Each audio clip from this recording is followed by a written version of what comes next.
Of the Soyuz MS-23 spacecraft docked to the Prishal module, which is the node module, a multi-hatched docking port for multiple vehicles at the Russian segment of the station. And now we're back inside Prishal at the hatchway to the Soyuz as the crew is beginning to gather for final farewells before the Soyuz crew floats through the hatch and closes the hatch behind them to begin their pre-undocking preparations. And a view of Frank Rubio, soon to depart the International Space Station. Rubio, Prokopiev, and Petelin originally were scheduled to spend just 6 months on the station, but a coolant leak developed in their original Soyuz that brought them to the station, the Soyuz MS-22, back on December 14th last year, and a replacement Soyuz was launched unpiloted and automatically docked to the station. That's the Soyuz MS-23 that they'll be returning home in a short time from now.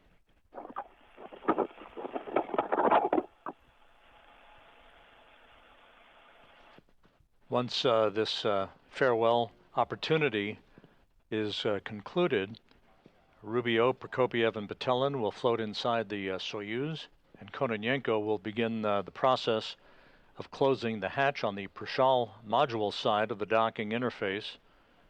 The Soyuz hatch will be closed, and the Soyuz crew, the departing crew, will begin to don their Sokol launch and entry suits. And with the photo fest now having been completed, final handshakes between the crew members. And we'll be seeing Prokopiev, Petelin, and Rubio enter the Soyuz vehicle momentarily.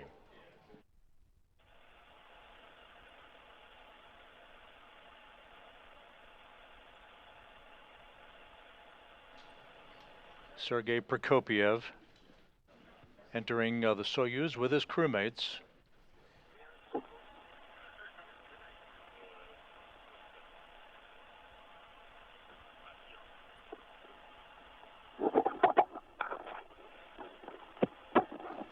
They are entering into the upper section of the Soyuz called the orbital module, which is basically designed to provide the crew members a bit of space before they move into the center section, which is the descent module of the spacecraft.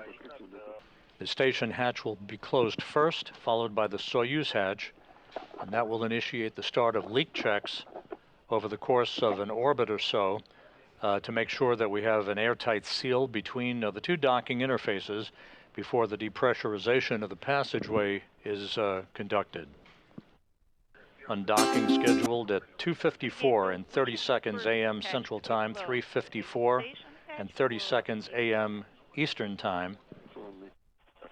There will be an undocking command to begin the process of opening the hooks holding the Soyuz to the Prishal module docking port. That takes about 90 seconds to complete before the springs push off on both sides of the docking interface to initiate the physical separation of the vehicle. At the time of undocking, Expedition 69 will come to an end. Expedition 70 formally begins. And there goes the hatch on the Prishal module side of the docking interface.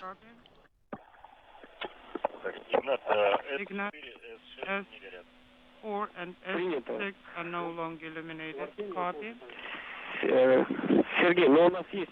And the hatch closed on the Prishal module at 11:38 p.m. Central Time, 12:38 a.m. Eastern Time. Frank Rubio, Sergei Prokopiev, and Dmitry Petelin are now inside their return craft, the Soyuz MS-23. The hatch on the station side, the Prishal module hatch, has been closed. The three departing crew members will be closing the Soyuz hatch momentarily, having bid farewell to their crewmates and to their home that they have lived in for over a year, returning home this morning after 371 days in space, the third longest spaceflight in human spaceflight history.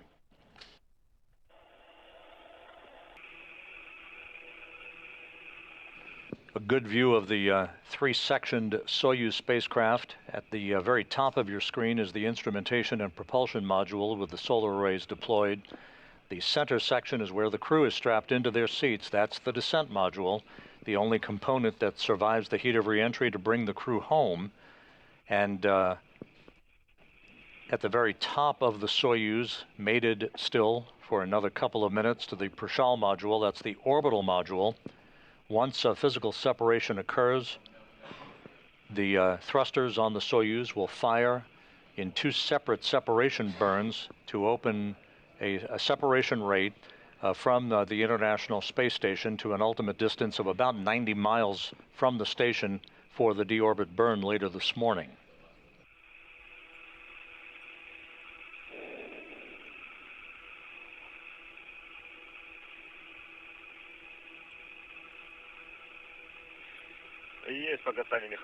Undocking confirmed.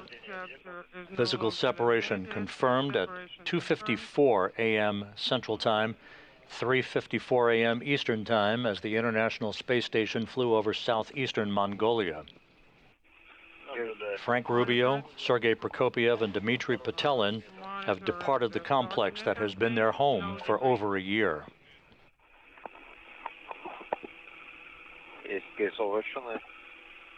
Unintelligible.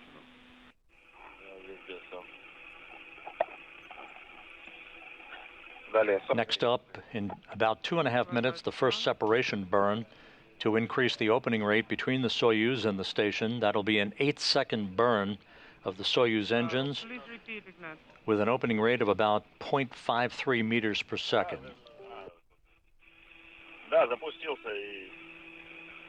Inaudible.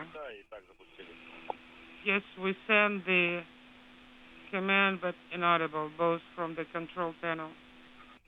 And the indicator is no longer illuminated.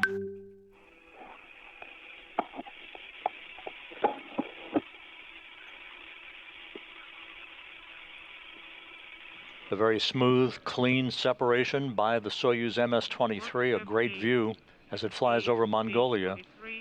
On board, Frank Rubio, Sergei Prokopyev, and Dmitry Petelin, wrapping up 371 days in space and the third longest space flight in human history. Firing in manual mode. And there's our first view of the Soyuz MS-23 under the chutes. 6 minutes until touchdown. This video is courtesy of Roscosmos.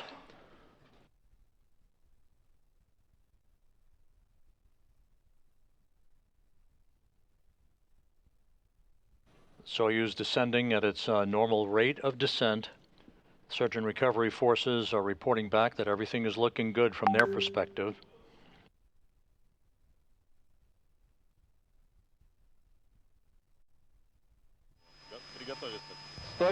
Prepare. 100 meters to ground.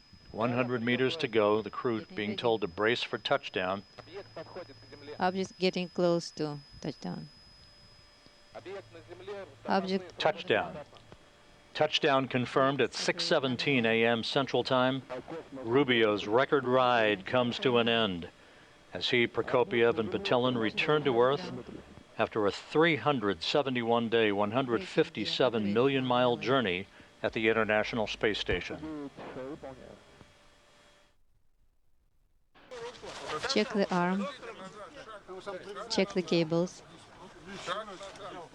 Careful. Easy.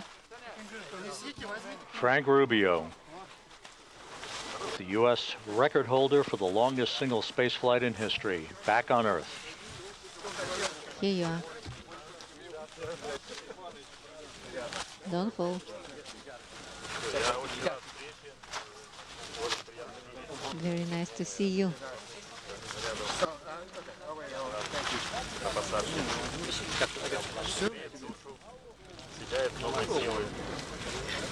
So great.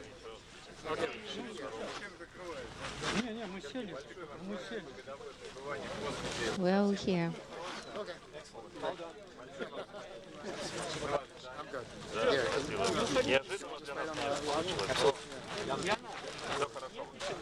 All went well.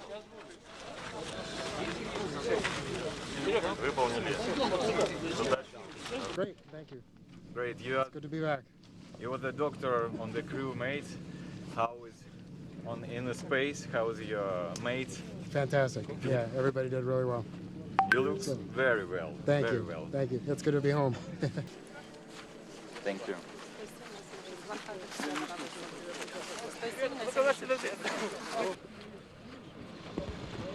Once again, the view from the landing site, right by the Soyuz MS-23.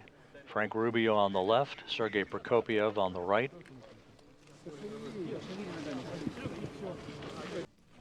And a view of the Soyuz MS-23 spacecraft that touched down 28 minutes ago at 6:17 a.m. Central Time. Yeah, drink a little bit. The 3 crew members will be carried in those chairs into a nearby inflatable medical tent to doff their Sokol launch and entry suits, get into more comfortable flight clothing, and then they'll be transported in those ATVs to 3 awaiting Russian Mi-8 helicopters to take off for a 2-hour flight back to the staging city of Karaganda to the northeast of the landing site.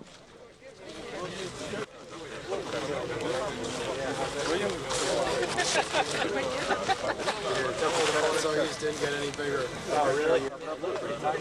The crew being told to brace for touchdown. Object getting close to touchdown. Object Touchdown. Touchdown confirmed at 6:17 a.m. Central Time. Rubio's record ride comes to an end as he, Prokopiev, and Patelin return to Earth after a 371-day, 157-million-mile journey at the International Space Station. invoke. The 3rd longest flight ever in human spaceflight history is over with a pinpoint landing on the steppe of Kazakhstan. Easy, easy.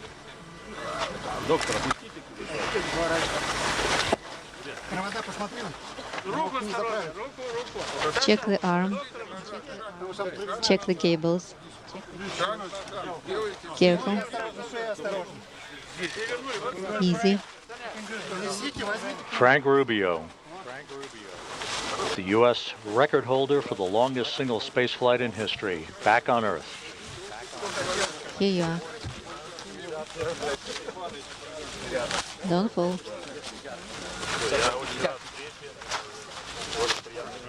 Very nice to see you.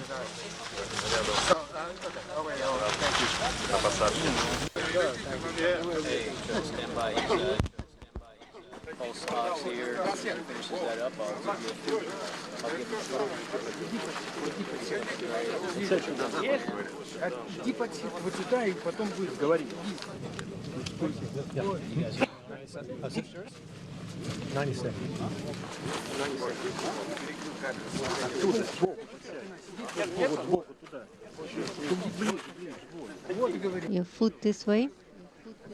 Hello, Frank. Great, thank you. Great. It's good to be back. You were the doctor on the crew, mate. How is in the space? How is your mate? Fantastic. Yeah, everybody did really well. You look very well. Thank very you. well. Thank you. It's good to be home. Thank you. It's good to be home.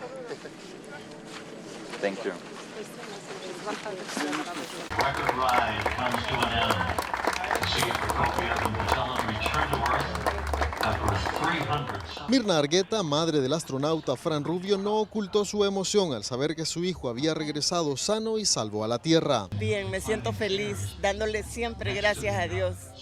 Quiero verlo, pero voy a poder verlo hasta en diciembre porque va a estar en cuarentena. Rubio, estadounidense de origen salvadoreño, batió el récord de la misión espacial más larga realizada por un astronauta de Estados Unidos tras pasar, según la NASA, 371 días en la Estación Espacial Internacional. Hace 3 días me llamó y me dijo, mami, esta es la última llamada que le doy del espacio porque ya no voy a poder llamarle más. Así que nos vemos en la Tierra, esa fue su despedida. La madre de Rubio presenció el aterrizaje en una pantalla que fue instalada en el Parque Central de Conchagua, un municipio del departamento de La Unión, ubicado a unos 200 kilómetros de San Salvador. Ahí estuvo acompañada por estudiantes y pobladores de la zona, quienes dicen sentirse orgullosos del logro del astronauta. Orgullosa porque está representando al país. Y me siento feliz por la mamá porque ya va a volver a ver a su hijo después de tanto tiempo de no verlo. Pues muy orgulloso, ¿verdad? Primeramente por ser parte de este bonito evento, tanto para la familia del astronauta, ¿verdad? Como para nosotros como salvadoreños, ¿verdad? Argueta dice que su hijo tiene entre sus planes visitar pronto El Salvador, país donde vivió unos años cuando era niño. Quiere venir con su familia, con sus hijos, sí. A conocer porque los niños no conocen. Él sí, y su esposa también vinieron cuando eran novios, pero los niños no conocen y están muy ansiosos de conocer El Salvador. Inicialmente la misión estaba programada para 6 meses, pero por problemas en la aeronave los astronautas tuvieron que permanecer más tiempo en el espacio. Ahora ya están de regreso. Para CNN, Merlin del Cid, Conchagua, El Salvador.